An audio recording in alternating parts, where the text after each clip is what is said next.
So good morning everyone. अभी हम लोग होटल का रूम चेकआउट तो नहीं कर रहे हैं, बस अभी खजुराहो के मंदिरों को जाके घूमेंगे, शूट करेंगे, उसकी जानकारियाँ लेंगे। हमने एक एक्सपीरियंस्ड टूर गाइड भी बुक किया है जस्ट बिकॉज ये मंदिर जो है इनके बारे में हमको ज़्यादा इन्फॉर्मेशन है नहीं, और जहाँ पे भी इंफॉर्मेशंस लिखी हैं वो उतनी प्रॉपर नहीं है, ताकि हम आपको करेक्ट इन्फॉर्मेशन दे पाएँ। You will see him in the videos as well. So अभी हमारे साथ बैठे हुए हैं गाड़ी में आगे पैसेंजर सीट पे Kamlesh ji. Good morning. Good morning. जो कि काफ़ी एक्सपीरियंस्ड यहाँ के टूर गाइड हैं। हमने सोचा कि जब यहाँ पर आए हैं तो प्रॉपर इन्फॉर्मेशन के लिए एक एक्सपीरियंस्ड टूर गाइड की बहुत ज़्यादा ज़रूरत थी, तो हमने इनको बुक किया है यहाँ पे ताकि हमको प्रॉपर और करेक्ट इन्फॉर्मेशन दे सकें। तो कमलेश जी, यहाँ पे खजुराहो की मान्यता क्या है? सर, खजुराहो एक छोटा सा गांव है, व्हाट इज वेरी फेमस हुआ है टेम्पल के लिए। यहाँ की जो विशेषता है, सबसे पहला तो अपन मतंगेश्वर टेम्पल है, एक है जो जिसमें 9 फीट ऊंचा शिवलिंग है। वो चमत्कारी शिवलिंग है जिसके दर्शन करने के लिए चलेंगे सबसे पहले। उसके बाद टेम्पल को देखेंगे। क्या खजुराहो मान्यता की नगरी है, तंत्र क्रियाओं की नगरी रहा है, योग क्रियाओं की नगरी रहा है, इस वजह से यहाँ पे टेम्पल ही टेम्पल है। टेम्पल है, पैलेसेस नहीं है, क्योंकि यहाँ पे जो डायनेस्टी हुई थी चंदेला, उनका कैपिटल करीब यहाँ से 100 किलोमीटर दूर है, Kalinjar. But Khajuraho temple he temple है, और उसके बाद होटल सी होटल से डिपेंड ओनली टूरिज्म। वो तो मैं रास्ते में देखी थी ऑनलाइन से, यहाँ पे भी सारे होटल्स हैं। वेरी क्वाइट प्लेस है यहाँ सर, पॉल्यूशन का कुछ नहीं है। पॉल्यूशन मतलब कि यहाँ पर कोई फैक्ट्री इंडस्ट्री एरिया नहीं है, ओनली डिपेंडेंट टूरिज्म पर। और इस एरिया में आपको एग्रीकल्चर बहुत अच्छा मिलेगा। यहाँ का मीट वगैरह, यहाँ का गेहूं जो होता है सबसे अच्छा होता है। एमपी का गेहूं हर जगह बहुत फेमस होता है, क्वालिटी वेज अच्छा होता है। और दूसरी बात कि खजुराहो जो एक बार आ जाता है तो उसे ऐसा एहसास होता है जैसे मैं विदेश में रह रहा हूँ, क्योंकि यहाँ की सर पॉपुलेशन और डेस्टिनेशन इतनी दूर दूर लोग रहते हैं, ऐसे लगता है कि आप पैदल चलते जाइए, काफी दूर तक आपको लोग नहीं मिलेंगे। बाकी जगह पे ये होता है कि इतना ट्रैफिक रहता है। दिल्ली के लोग तो कहते हैं यहाँ से महीनों रहूं तो कोई दिक्कत नहीं। ट्रैफिक की वजह से तो मैं भी बहुत परेशान हूँ वहाँ पे। मॉर्निंग का समय है, ट्रैफिक नहीं है, तो बड़ी अच्छी बात है कि इस समय आप लोग आए हैं। अगर थोड़ी ही लेट होते, जैसे 9, 10, 11 बजते, तो इतना ट्रैफिक होता है कि यहाँ पे फोटोग्राफी करना बड़ा मुश्किल हो जाता है, बहुत रहते हैं। हाँ, मैं ये सोच रहा था आपने मॉर्निंग का क्यों बनाया, फिर दिमाग में आया कि अगर फोटोग्राफी करना तो मॉर्निंग का या फिर इवनिंग का समय अच्छा लगता है, क्योंकि मॉर्निंग में सन निकलता है, जब सन निकलता है तो उसकी लाइटिंग जो मंदिरों पे पड़ती है बड़ी अच्छी पड़ती है, और ऐसे लगता है जैसे सैंडलवुड के बने हुए हैं टेम्पल हों। और इवनिंग में टेम्पल के ऊपर जब लाइट पड़ती है, जब सनसेट होता है, उसमें जो ललामी रहती है टेम्पल की, जब वो पड़ती है तो ऐसे लगता है ये चंदन का बना हुआ है। अपने एमपी स्टेट आता है, मध्य प्रदेश को बोलते हैं, ये नॉर्थ इंडिया में आता है अपना। Khajuraho centre of north India आता है इसका। पास में 65 किलोमीटर दूर यहाँ से महोबा यूपी पड़ता है, और यहाँ से झांसी 175 किलोमीटर दूर पड़ता है। अभी लेकिन नेशनल हाईवे बन गया तो बहुत अच्छे टाइमिंग मैनेज होने लगे। यहाँ से 5 साल पहले आया था 5 आवर लगते थे पहले। हाँ, मुझे लगे हैं, क्योंकि मुझे पता है मैं 5 साल पहले जब आया था तो डाइवर्जन उस टाइम पे काम चल रहा था, हर जगह पे डाइवर्जन, और अंधेरे में मैंने गाड़ी चलाई थी। कल देखिए, गाड़ी चलाने का आनंद ही कुछ होता है, क्योंकि रोड बहुत अच्छी है। कुछ भी कहे, किसी ने कुछ काम नहीं किया, लेकिन मोदी जी ने रोडों को बड़ा अच्छा मेंटेन रखा है। कहीं भी जाइए आप, रोड बहुत अच्छी है। छोटे छोटे गाँव में भी यहाँ चले जाएंगे तो रोड आपको अच्छी मिलेगी। 1986 में आया था, इसके पहले इसका कोई ज़्यादा मेंटेनेंस नहीं रहता था, ओनली 5 पैसे टिकट इसका लगता था, और इसके बाद 5 रुपीज़ लगा, वो आज 40 रुपीज़ पर कैंडिडेट टिकट है यहाँ का। एमपी में ओनली 3 मोनूमेंट हैं जो यूनेस्को में हैं। पहला मोनूमेंट आता है खजुराहो, सेकेंड मोनूमेंट आता है आपका Sanchi near the Bhopal, third capital आता है भीमबेटका। वैसे एमपी में विश्व धरोहर बहुत ज़्यादा है, लेकिन यूनेस्को में ओनली 3 मोनूमेंट है।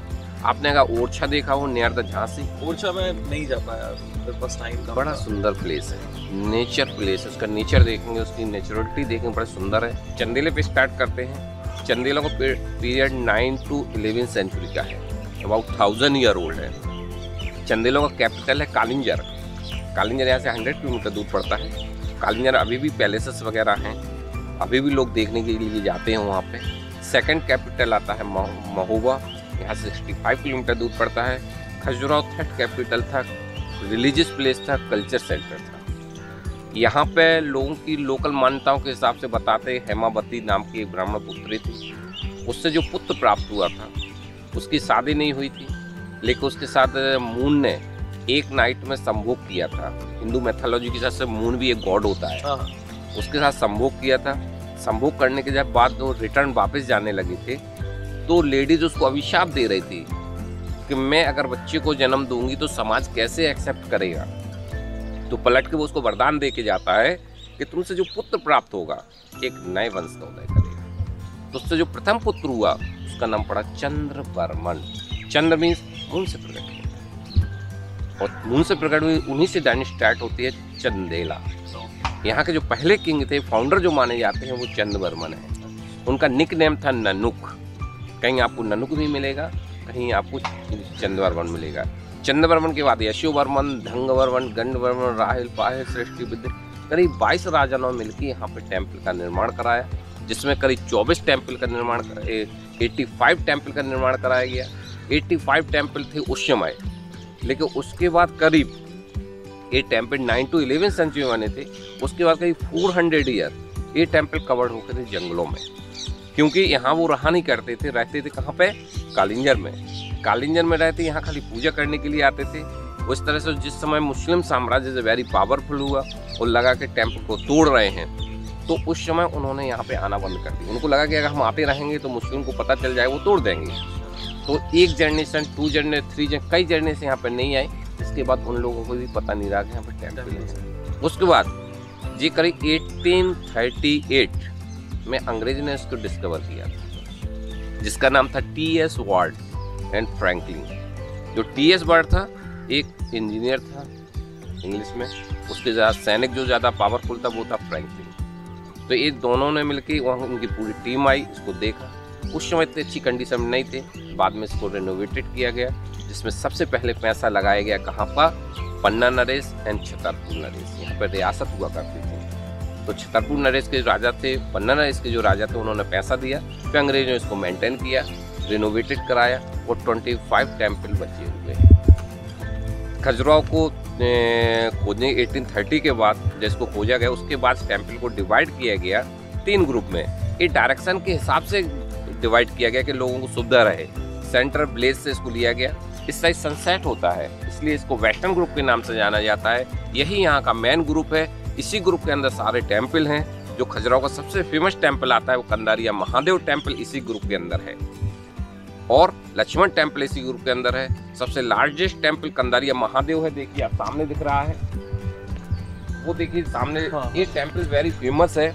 इस टेम्पल का नाम कंदारिया महादेव पड़ता है। कांद्रा मीन्स केप्स होता है, गुफा की तरह होता है, और टेम्पल की हाइट जो है वो ऐसे लगते जैसे हिमालय पर्वत की तरह खड़ी है।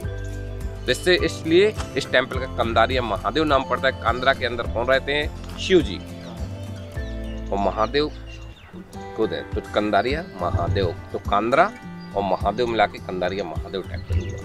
यही टेम्पल डिफरेंट एंगल से इस टेम्पल को देखेंगे तो ये टेम्पल हर एंगल से डिफरेंट दिखेगा। इसी की सबसे अच्छी फोटोग्राफी होती है। उसके बाद आता है अपना ये टेम्पल, लेफ्ट साइड में देखेंगे। लेफ्ट साइड में देखेंगे इस टेम्पल का नाम है लक्ष्मण टेम्पल। लक्ष्मण टेम्पल, इस टेम्पल को लक्ष्मण क्यों बोलते हैं?